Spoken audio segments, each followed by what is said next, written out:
Bonjour, bienvenue à la 4e édition du Salon de la neurodiversité.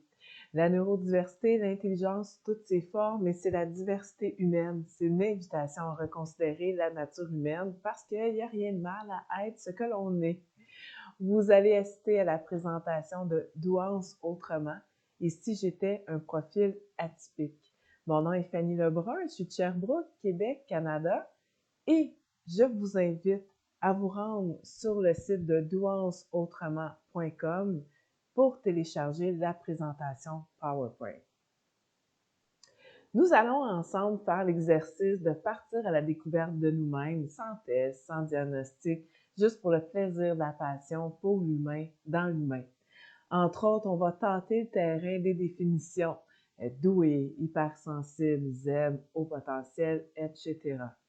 Déjà, c'est de vous féliciter, de vous dire bravo de faire preuve de curiosité, d'ouverture, de répondre à l'invitation d'explorer le champ des possibles et de partir à la découverte des références que vous allez pouvoir consulter par vous-même. Parce qu'on n'est jamais aussi bien servi que par soi-même en tant qu'expert de nos vies, même si des fois, ça nous prend un peu d'accompagnement sur les parcelles de notre chemin. Et j'ai envie de vous dire que mon plus grand souhait, c'est que vous fassiez des découvertes, vous ayez des surprises et que la suite soit entre vos mains. Au terme de la présentation, que vous sachiez que vous n'êtes pas seul. Vous allez faire aussi des découvertes et vous allez avoir accès à une panoplie d'ouvrages et de références qui vont se trouver à la toute fin du document et que vous soyez capable de trouver des réponses par vous-même. Et pour la énième fois, vous allez vous dire que vous êtes intense et j'espère que vous allez en rire. Donc, les hyperlucides, les hypersensibles, accrochez-vous, on part. Poursuivons avec le déroulement suggéré. Nous aurons les références et une mise en contexte, présentation de moi-même, Fanny Lebrun. Comment en suis-je venue à parler de ce sujet? Pourquoi est-ce important d'en parler? Des réponses en rafale et les suites envisageables. Vous trouverez à la fin la liste de références. Toutes les questions abordées auront des sources à consulter et la liste se trouvera, comme mentionné à la toute fin du document. C'est important de le mentionner parce que vous allez voir, il y en a plusieurs. Les moteurs de recherche font un excellent travail, donc ne soyez pas surpris que cela ne soit pas présenté sous forme de bibliographie. Allons-y avec deux auteurs dont j'ai vraiment envie de vous partager les écrits. Cécile Bost, Être un adulte surdoué, bien vivre avec soi-même et avec les autres. Ce que je trouvais intéressant dans ce cas-ci, c'est quand on est singulier, on est unique, on a de la difficulté à se retrouver auprès des gens autour de nous, je pense qu'il est important d'être conscient de notre processus particulier, surtout comment on fonctionne et comment on se développe. Et un autre écho original que j'ai découvert à travers Carlos Tinoco, Intelligent, trop intelligent, les surdoués de l'autre côté du miroir, il ramène à la pensée de sourdouement. Donc, c'est pas nécessairement la personne, mais c'est sa pensée et nous initie au mécanisme d'inhibition ou de désinhibition qui fait en sorte qu'on peut se libérer et se donner le droit de penser en dehors de la boîte. Déjà, j'aimerais vous aviser de ce que ne sera pas la présentation. Ce ne sera pas un diagnostic. Je ne suis pas psychologue ni neuropsychologue. Ça ne sera pas non plus des consignes à suivre parce que loin de là, l'envie d'être votre mère ou votre boss et non plus un moule ni des normes à respecter parce que j'ai autre chose à faire qu'être votre conscience qui vous met des idées préconçues et qui vous encarcane. Alors, ceci dit, ce sera un partage d'expérience sur comment moi j'ai découvert mon cadeau tragique, sans thèse diagnostique, la trajectoire que je me suis construite en fait pour viser le bien-être.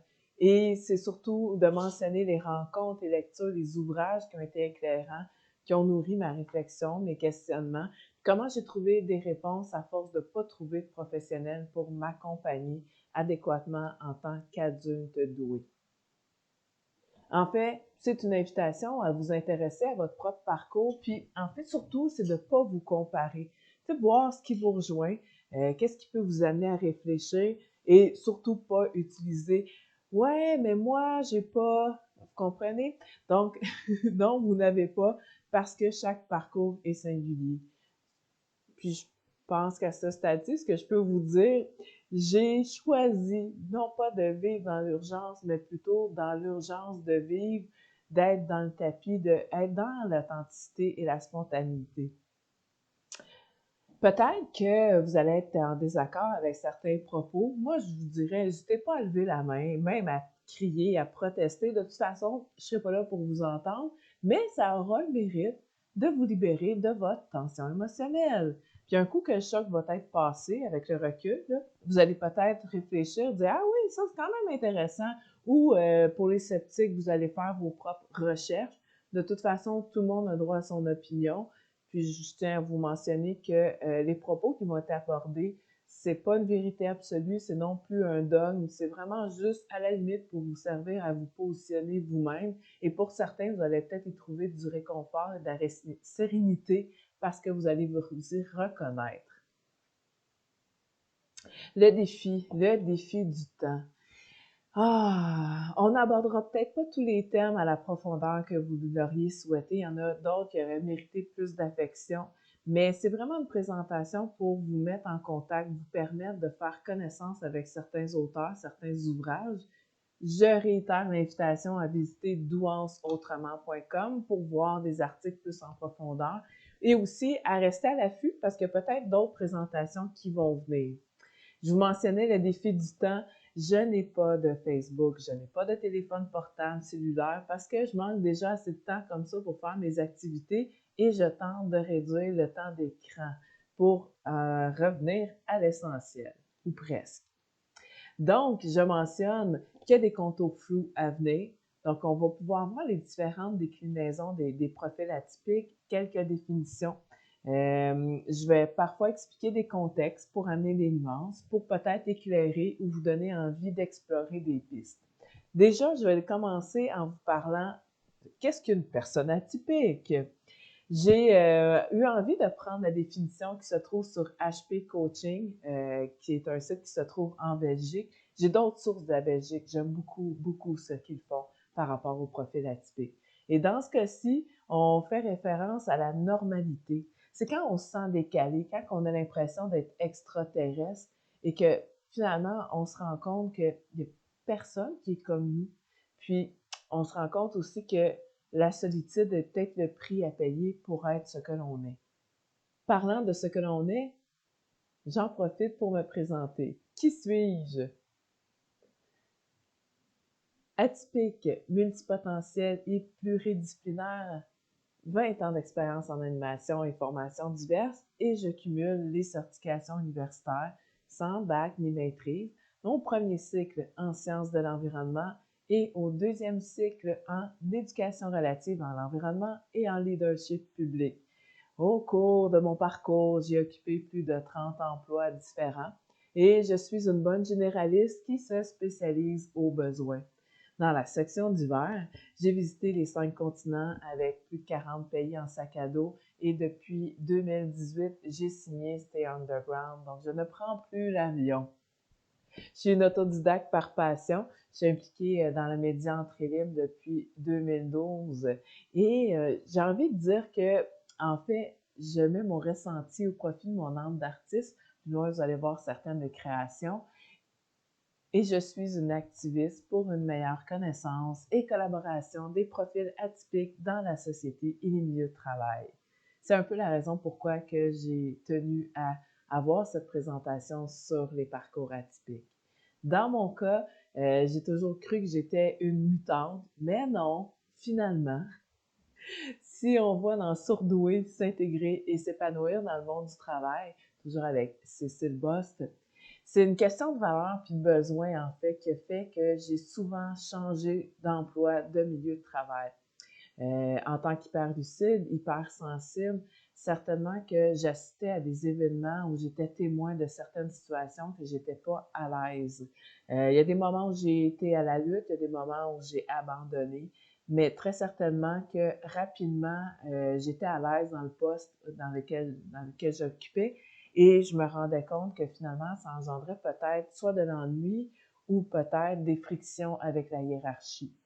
Donc, Veux pas, à certains moments, ça devient difficile à tenir, mais le commentaire qui est souvent revenu, je ne sais pas si pour vous c'est aussi fréquemment arrivé, tu y mets du cœur. Tu y mets du cœur. Oui, je suis d'accord, c'est ce qu'on appellerait le supplément d'âme. Donc, pour dire que Cécile m'a rassurée aussi dans mon besoin de vivre la satisfaction au travail, de gérer plusieurs paramètres. J'aime beaucoup la complexité et surtout la latitude. Donc, on me donne un mandat et je vois comment m'y rendre. Et avec les années, bien, très certainement, on accumule beaucoup d'expérience. Mais je dirais, au-delà de tout, c'est l'environnement. Dans quelle ambiance, dans quelle atmosphère je me rends travailler, avec quel type de gens j'interagis, ça fait beaucoup la différence. Et ce que je devrais ajouter, c'est que le fait que je me suis déplacée beaucoup, ben c'était peut-être jusqu'à temps de réussir à trouver l'endroit où ce que je pourrais juste être ce que je suis, que de mon naturel, ça soit légitime et que j'ai ma place. Vous allez voir aussi, j'aime beaucoup créer des citations. J'en ai mis une ici. La joie est à la présence, ce que la passion est à l'existence. L'ingrédient est la saveur. Donc, dans l'ici et maintenant, ma place sera dans un rôle de courroie de transmission. La présentation, c'est du vécu, c'est des données empiriques, mais qui ont trouvé écho avec les lectures, les références que vous allez voir au cours de la présentation. Donc, pour ce faire, nous allons survoler quelques questions, entre autres, pourquoi suis-je bizarre? Est-ce que c'est inné? Est-ce que c'est à cause de mon environnement? Est-ce que c'est simplement mes traits de personnalité? Pourquoi je me sens en décalage? Mon humour est-il vraiment si différent? Suis-je trop? Pourquoi tant de souffrance? Où se trouvent les parenthèses de paix? Et pourquoi tant de pensées et de questions et de doutes?